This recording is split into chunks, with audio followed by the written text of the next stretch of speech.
നമസ്കാരം. Raf talk ഫുട്ബോളിലേക്ക് ഏവർക്കും സ്വാഗതം. നെയ്മർ ജൂനിയർക്ക് സൗദി പ്രോ ലീഗിൽ ഇപ്പോൾ കളിക്കാൻ അൽ ഹിലാലിൻ്റെ മറ്റ് താരങ്ങളുടെ നിലവാരമില്ല, ഫിസിക്കലി അദ്ദേഹം വളരെ പുറകിലാണ് എന്നായിരുന്നല്ലോ ഹോർഗെ ഹീസസ് പറഞ്ഞിരുന്നത്. അദ്ദേഹം അത് ഓപ്പണായിട്ട് മീഡിയയ്ക്ക് മുന്നിൽ വന്നാണ് പറഞ്ഞത്. എന്നാൽ ഇപ്പോൾ സാൻഡോസിൽ ചേർന്ന നെയ്മർ ജൂനിയറെക്കുറിച്ച് അവിടെ നിന്ന് വരുന്ന റിപ്പോർട്ടുകൾ നെയ്മറുടെ ഇപ്പോഴത്തെ ഫിസിക്ക്, അദ്ദേഹത്തിൻ്റെ ഷേപ്പ് അക്ഷരാർത്ഥത്തിൽ സാൻഡോസിൻ്റെ സ്റ്റാഫിനെ ഞെട്ടിച്ചു, അത്ഭുതപ്പെടുത്തി.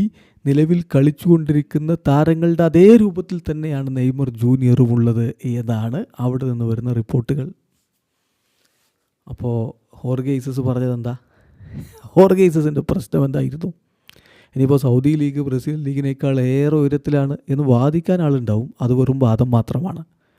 ലഭ്യമാവുന്ന സോഴ്സുകളും കണക്കുകളും ഡാറ്റയും ഒന്നും പറയുന്നത് അങ്ങനെയല്ല. ഓപ്റ്റ നമുക്കിപ്പോൾ ലഭ്യമായിട്ടുള്ള ഒരു സോഴ്സാണല്ലോ. ഓപ്റ്റയുടെ റാങ്കിങ് നോക്കിയാൽ മതി. സൗദി ലീഗ് എവിടെ കിടക്കുന്നു, ബ്രസീലിയൻ ലീഗ് എവിടെ കിടക്കുന്നു എന്നുള്ളത് മനസ്സിലാവും. യൂറോപ്പിലെ വമ്പൻ ലീഗുകൾ കഴിഞ്ഞാൽ പിന്നെ ചൂണ്ടിക്കാണിക്കുന്ന പ്രധാനപ്പെട്ട കോമ്പറ്റിറ്റീവായിട്ടുള്ള ലീഗ് ബ്രസീലിയൻ ലീഗാണ് എന്നത് വളരെ വ്യക്തമാണ്. അപ്പോൾ അവിടെ നിന്ന് ലഭ്യമാവുന്ന റിപ്പോർട്ടുകളും വിവരങ്ങളും ഒക്കെ അനുസരിച്ച് നെയ്മർ ജൂനിയർ ഇന്നലെ ട്രെയിനിങ് നടത്തിയപ്പോൾ അദ്ദേഹത്തിൻ്റെ ടീമായിട്ടുള്ള സാൻഡോസിൻ്റെ കോച്ചിങ് സ്റ്റാഫ് ശരിക്കും അത്ഭുതപ്പെട്ടു എന്നാണ് റിപ്പോർട്ട്. ബ്രസീലിയൻ മാധ്യമത്തിൻ്റെ റിപ്പോർട്ടിലേക്ക് പോകാം. അതിൽ പറയുന്നത് ഇങ്ങനെയാണ്: the number 10 physical form surprised the clubs coaching staff and doctors. Training സമയത്ത് നെയ്മർ ജൂനിയർ പ്രതീക്ഷിച്ചതിനേക്കാൾ കൂടുതൽ ഇൻറ്റൻസിറ്റി പ്രകടമാക്കി.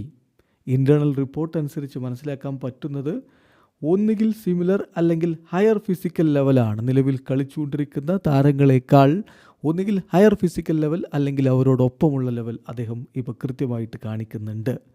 ഇനി വേണ്ടത് മാച്ച് റിതം തിരികെ പിടിക്കുക എന്നുള്ളതാണ്. അത് അധികം വൈകാതെ നെയ്മർക്ക് കഴിയുമെന്നാണ് പ്രതീക്ഷിക്കുന്നത് എന്ന് സാൻഡോസിൻ്റെ വാർത്തകൾ നൽകുന്ന ബ്രസീലിയൻ മാധ്യമം കൊടുക്കുന്നു.